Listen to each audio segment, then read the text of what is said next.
Alex, Yeah. hello there. Hello, how are you doing this evening? I'm good.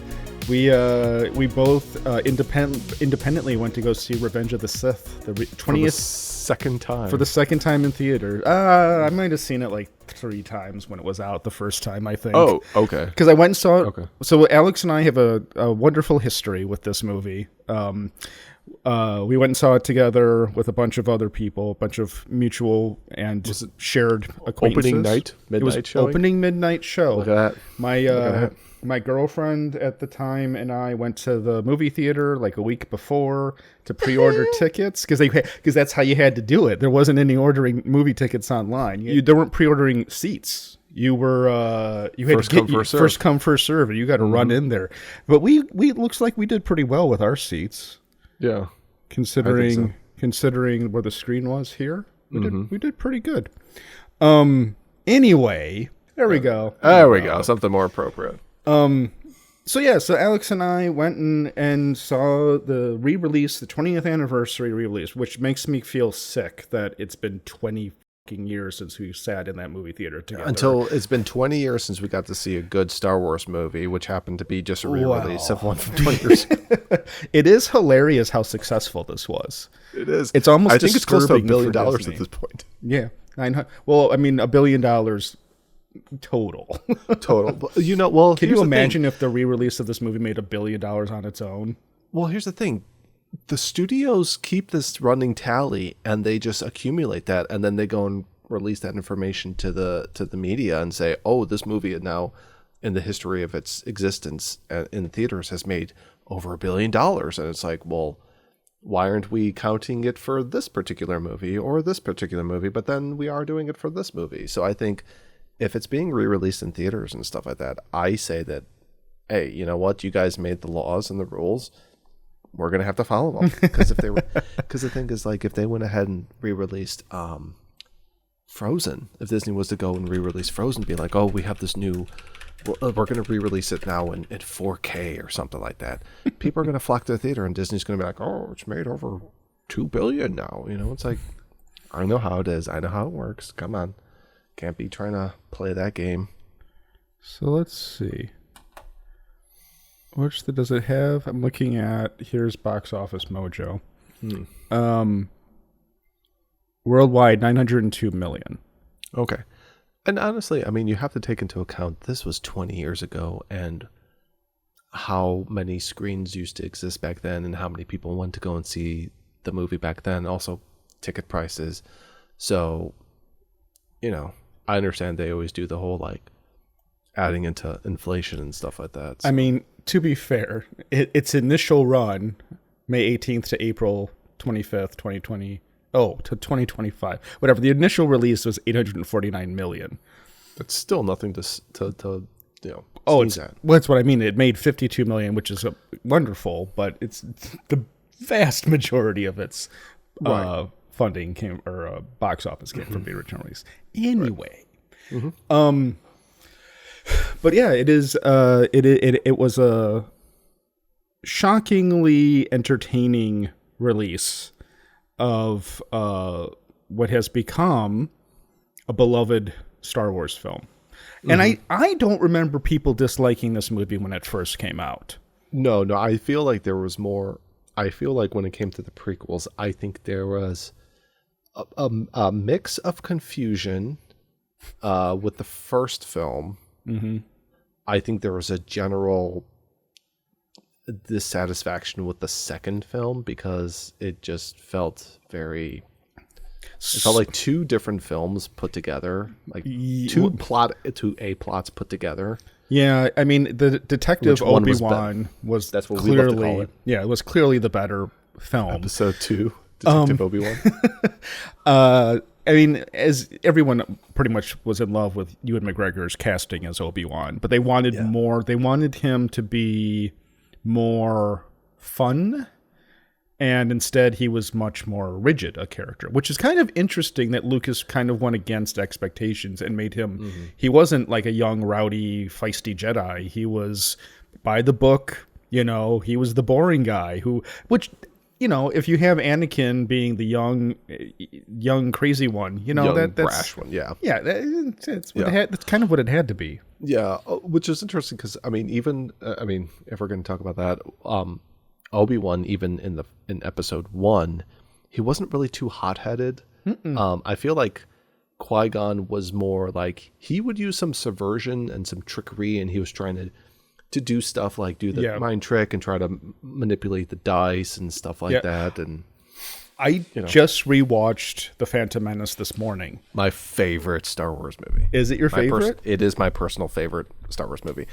It's definitely, I thought last week's episode was controversial opinions. Now we're on a whole other level. No. I think it's because, I would say that of all the Star Wars movies, I personally think that the original Star Wars film is the best overall.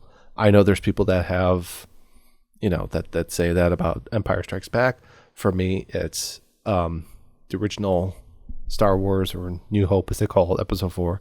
But my personal favorite one is probably Phantom Menace, just because I think it was amazing for me to see. I think there's definitely a lot of nostalgia with it, which is par for course with the Star Wars movies. Of course, it has to be that way. The first Star Wars movie I got to see in theaters as an original film. I got to see all the special edition ones and stuff because I was like, ooh, I get to see everything I've seen only on your 24-inch TV and stuff like that. And this is on screen. Just seeing the original films, that re-release was so magical because we didn't have widescreen releases. We had the 4:3 VHS cassettes. You could get the laser discs if you were fancy, but all of us, we just had the VHS cassettes that were pan and scan center cuts, and it was just sort of like, oh wow, there's a lot of stuff happening in the screen.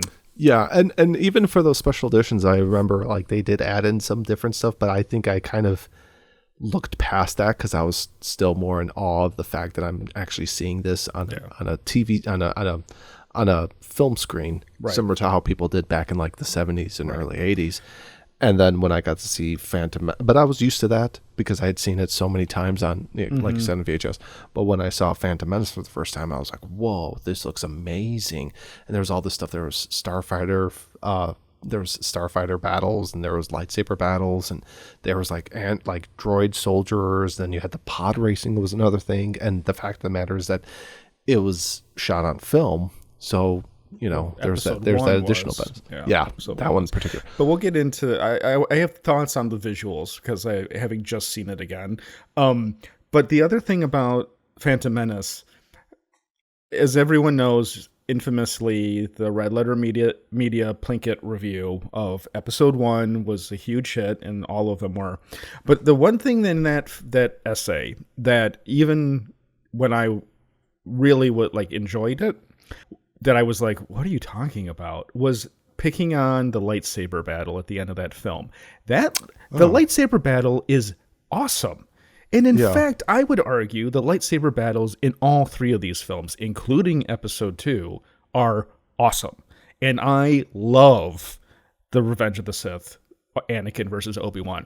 You get some people bellyaching about that it's too long, or you can't tell what's happening, or all kinds of like weird complaints. I think the I can't tell what's happening is extra bizarre because it's pretty. 2 guys are fighting with lightsabers. What else is there? It's pretty well to figure out. It's pretty easily well shot, and you can tell exactly what's going on. It's not like all close-ups and confusing. They've got nice wide shots of them that work, that really show off the dedication that Ewan McGregor in particular, but also Hayden Christensen in episode 3 show in the choreography is phenomenal. You don't get people the Disney films have clearly articulated how a lot of actors aren't going to put in the training and effort that those 2 did. Practice, and then Ewan and Ray Park, I think Ray Park.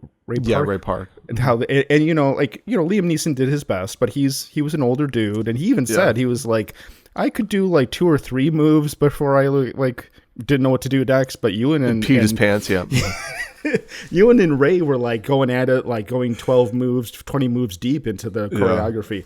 It's like, how can you not be excited by those scenes? I don't know.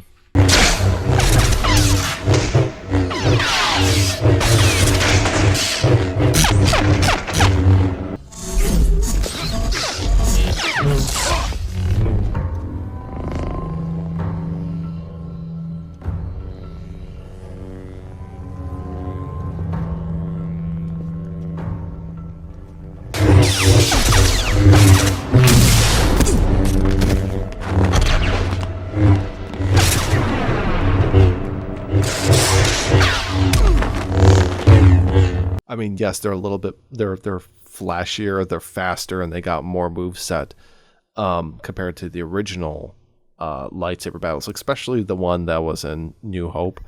But at the same time, in terms of the way you were saying that the way they was shot, I feel like those lightsaber fights are more closer to the original trilogy ones, definitely, than the sequel ones, because the sequel ones had a lot of very close-ups and weird shots and things like that. And I'm sick and tired about people talking about, the throne room lightsaber battle, which that's already been exposed for having a lot of problems and weird edits and shit like that. You mean in the Last Jedi? Yeah. It was. That's the only lightsaber battle. That's it. It was never. It was never good. It wasn't good in the theater. Like, I don't know who would ever look at that and say. And the other thing, people been licking up the balls of that thing. People saying that the fights in the prequels are too over choreographed. I don't get it. It's like they're over choreographed because it makes them fun to watch. It's like complaining that Jackie Chan fights are over choreographed. Like, nobody actually fights like this.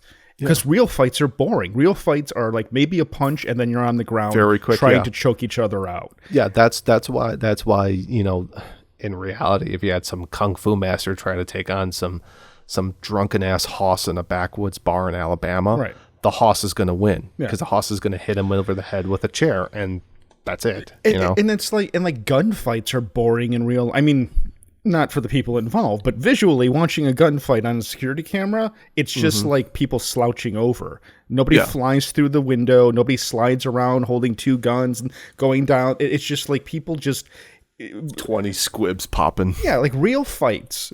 It's not John Wick. Real deaths are creepily banal.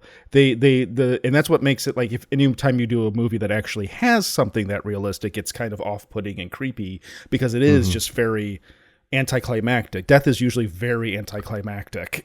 Yeah. and in movies you want it to be interesting and visually arresting, and that's what the prequel trilogy does amazingly. The art design in these three films, no matter what anyone thinks, is phenomenal. Yeah. So, yeah. You went to see Revenge of the Sith with your kids. Yeah, so I took my two kids, 7-year-old and a 4-year-old. God, 7 years old. Oh my god. Yeah, we didn't actually have that many bathroom breaks, which was a good thing because we only got one slushie that they had to share. We got Twizzlers, Swedish Fish, which was the younger one, which I was like, okay, that's great. And then we got like our theater here has like a special popcorn bucket, like a huge big popcorn bucket. Like you pay like $15, it's good for the year. Oh, nice! And there's like what, yearly subscription to popcorn. Yeah, basically.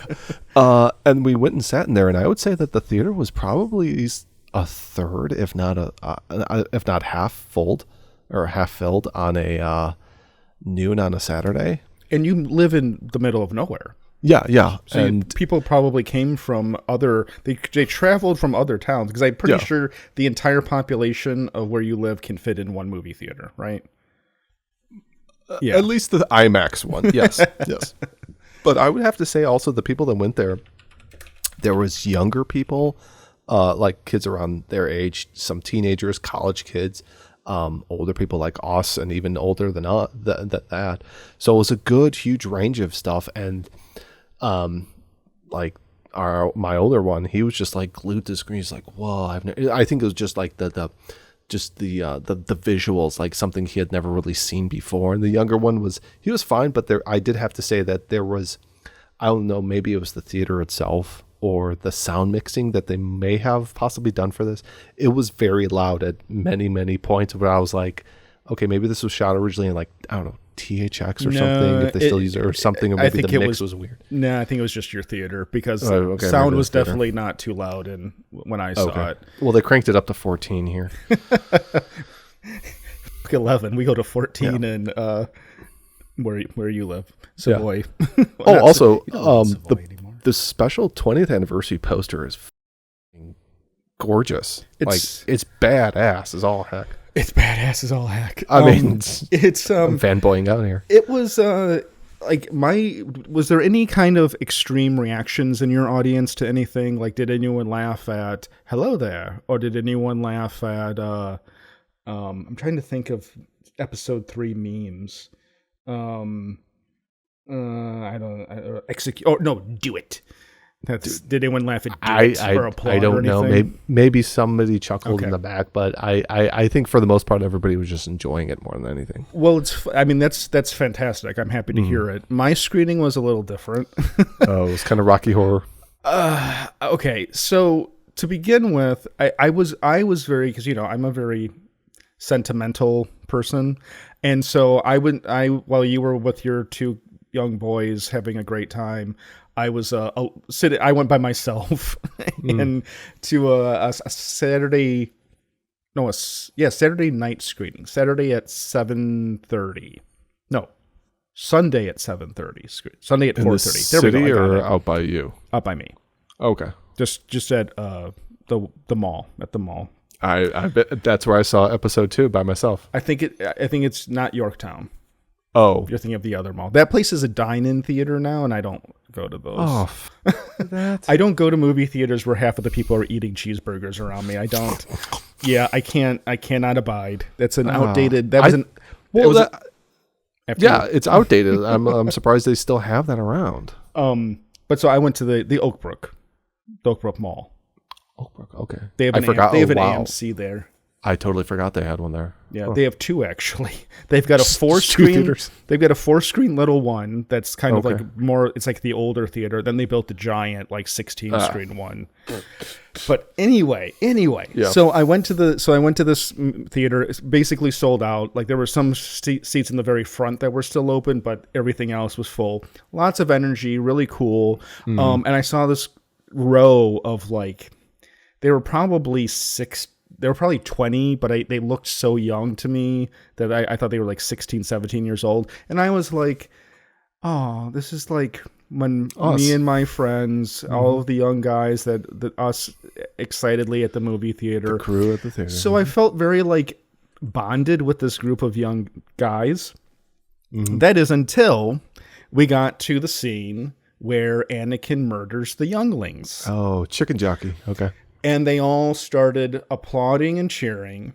And then the entire theater basically started applauding. But they started, it was clearly they started it. For sure. Okay. And so then everyone plants. Everyone else felt enabled to also do it.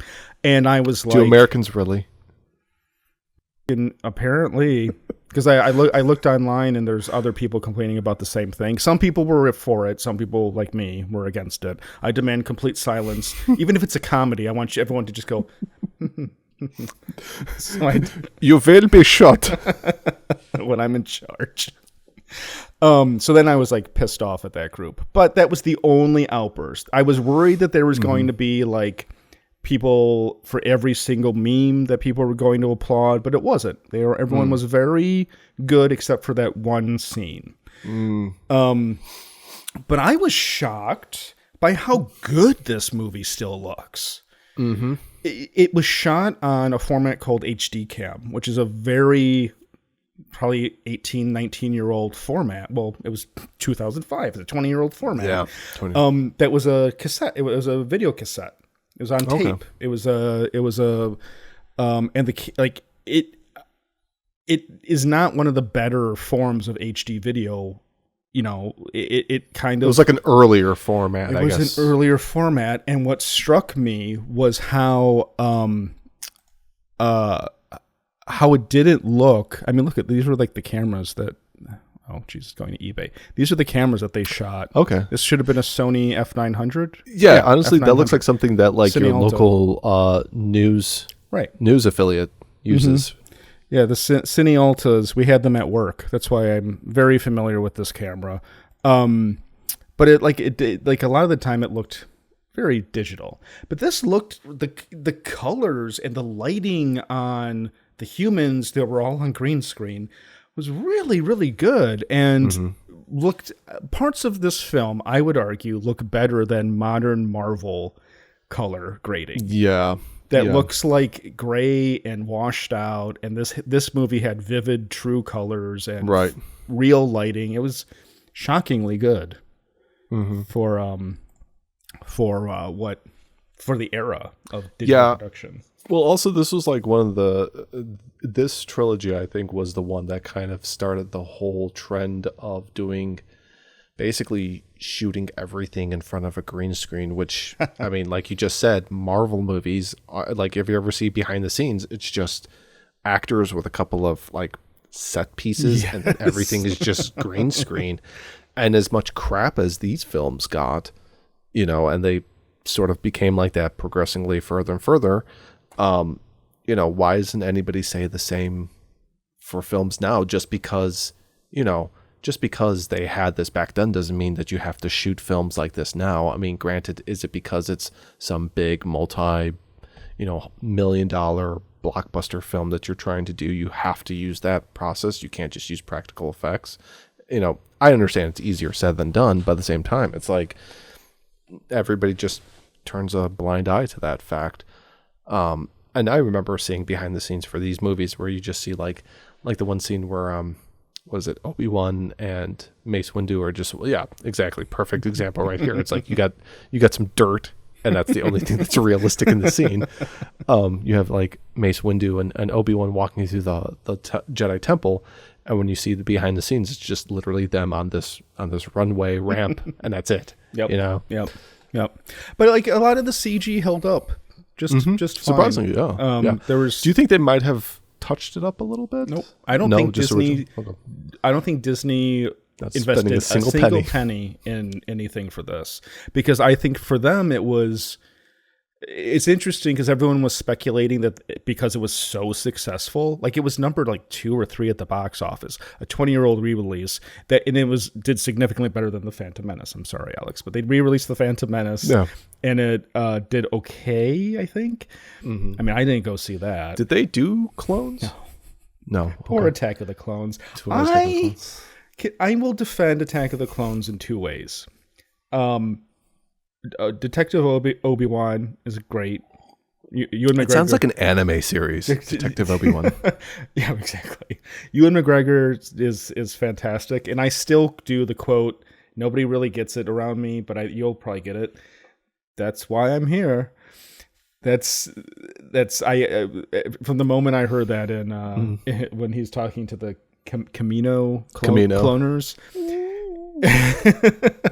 Oh, that's right. They look like Q-tips. Do you have Q-tip swabs with arms? Did you have a thing for the Camino? No, that was Guerrero did. No, that's creepy. No, he liked their like voices or something. I don't know.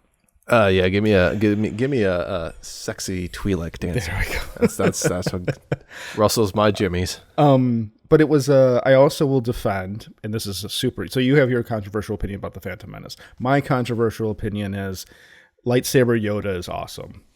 Yeah, lightsaber. It was the first time we ever got to see Yoda, and it's like, oh, he can move faster than just a little walking stick hobble. But it's probably because he's using so much force power to assist him and do that stuff that he's very tired afterwards. Yes. There was in this one quite a decent amount of Yoda movement also, especially the big versus Palpatine. Yeah. Oh, okay. I thought you were about to say Pat Labor. I'm like, wait, what movie did we see? And there was I did get a little emotional at one point where it's after he fights Palpatine and he loses and he ends up running away and he gets into Jimmy Smits speeder car, and he goes like Senator Organa. Senator Organa, Jimmy Smits, NYPD. Senator Jimmy Smits, as portrayed by Senator Organa.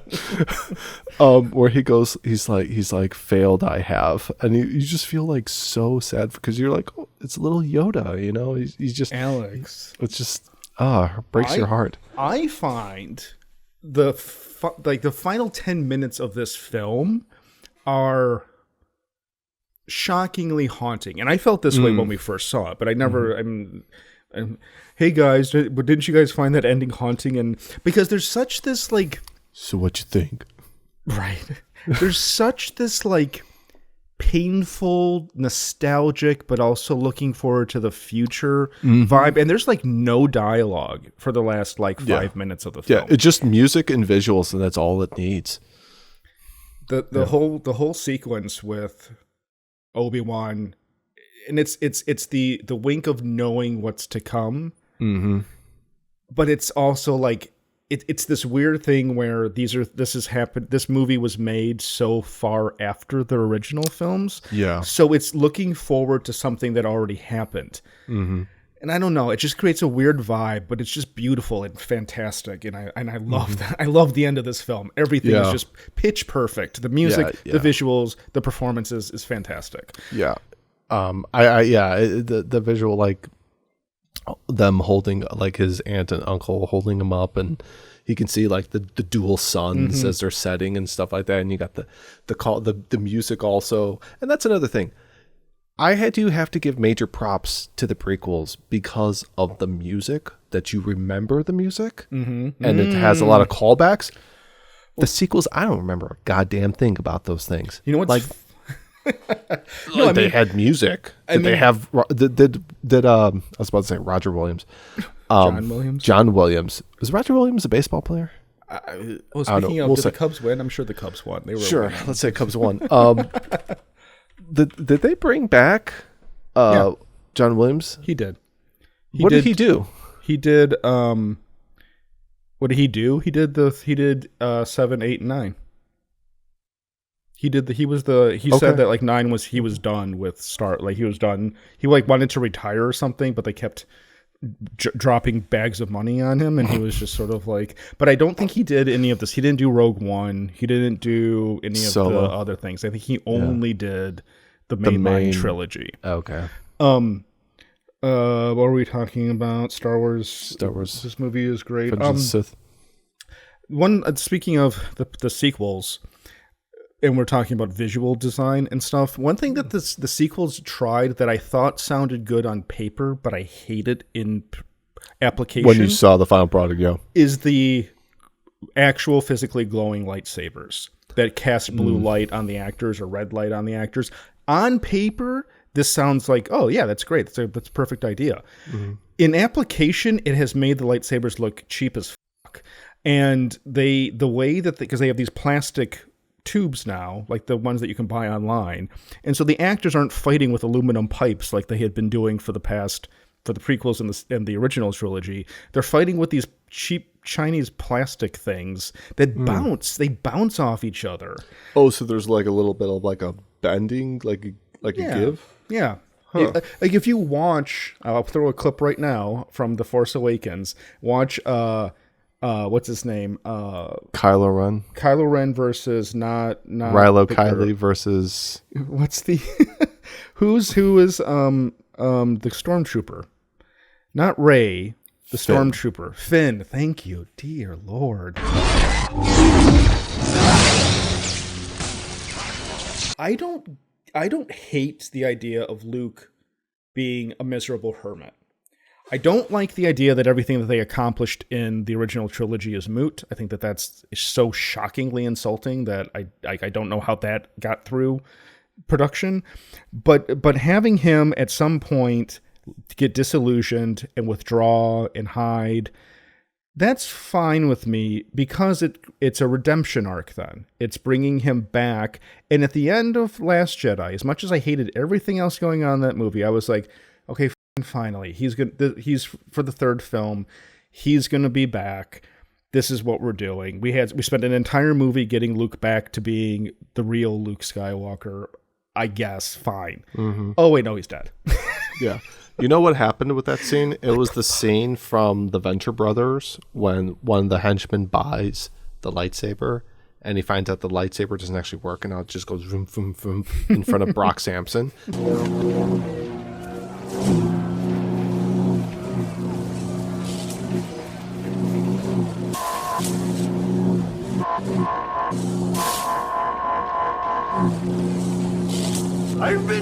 We're going to go through everything that we've seen from Star Wars really quick. A New Hope, how many pots of gold? 4. 3.5. Empire Strikes Back. 4. Return of the Jedi. 3. Phantom Menace. Oh, 3.5.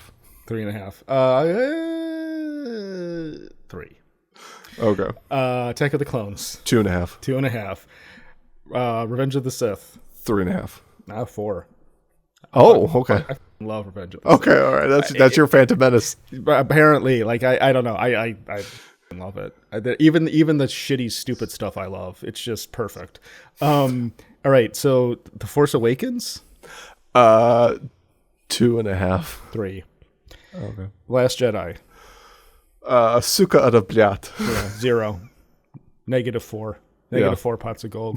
One of the worst movies ever made. -5 stars. It's like a half. It's like on the list of offensive work. It's sort of like, I'm trying to think. Like, what's the? I can't think of it. It's sad that I can't think of. John Leguizamo's Pest is better than No, this. I was gonna do what's the Hitler not documentary, but his like speech movie. Not Mein Kampf. That's the book. That's the book. What's the movie? Triumph of the Will. Triumph of the Will. It's like Triumph of the Leni Will. Riefenstahl. And then the D.W. Griffith, Birth of a Nation. Birth of a Nation. You know, so Hitler movie, racist movie, then The Last Jedi. Last Jedi is more offensive. Because those two movies don't like ruin heroes. Those two movies are just offensive in their own specific ways. Last Jedi actually like tears down cultural heroes. I think that's more offensive. It's easier for me to laugh off the bullshit in the other two movies. Last Jedi, I'm like, that's my boy. You did my hero dirty as a child, as a young lad. Look what they did to my boy. Yeah, as a young lad, Luke Skywalker was like I would buy shirts to look like him. I tracked down, especially for Empire Strikes Back. I wanted his fatigues. And I'm like, Mom, take me to Venture. I'm trying to find a shirt like this. And she's like, what are you talking about? I'm like, You've outed your age. I need to be Luke Skywalker, Mom. Shut up. I was with my mom like 2 aisles over looking at like slippers because my mom always like to this day she will hold to her dying breath. She's like, Venture had the best slippers of any store. Hilarious. That is hilarious. And those are the kind, you remember the kind where you can get the slipper and then at the very end you had like the hood ornament that was like the cartoon character? Yes. It was like plasticky. The hood ornament. I mean, I don't know how else to describe it, but yeah. All right, Force Awakens, Rogue One. I didn't like it too. Yeah, if on a good day I'd say 2. I know a lot of people love it, but I just was like, it's too mean spirited. Too much fan wink. Yeah, on a good day 2. If I'm feeling very cynical, 1.5. So I'll say 2 right now. I'm in a good. Yeah, it was competently done. I mean, it's stylish. I just don't like the tone of that movie. Yeah, it's just. I don't like your tone, Rogue One. Yeah, it was Dirty Dozen in Star Wars land. It's just. Yeah, I've seen this shit before. Okay, so the next up is Solo. 2.5. 2.5. I was going to give it 3. I'll give it, okay. Well, I thought it was fun. Okay. I didn't hate it. I thought I liked it enough. Rise of Skywalker. I've never seen that, and I have no interest in it. It's funny because I want to say 0 because it's really bad, but on a certain level, I admire that J.J. Abrams tried his best to undo everything that was wrong with the Last Jedi, even though it was a terrible decision to try to attempt any of that.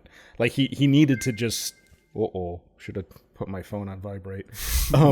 Needed to this is unprofessional around here. He needed to just deal with what he had, try to fix the mess properly instead of just being like, never mind, none of that happened. Let's start over.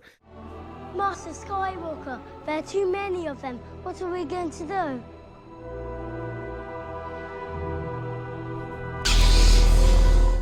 Alex, how many? Oh, you said how many points ago for Revenge of the Sith? 3.5. I think it was 3.5. Yeah. I'm gonna give it 4 just because I really like the last lightsaber battle. I've watched that many times since. I've not watched the whole film though.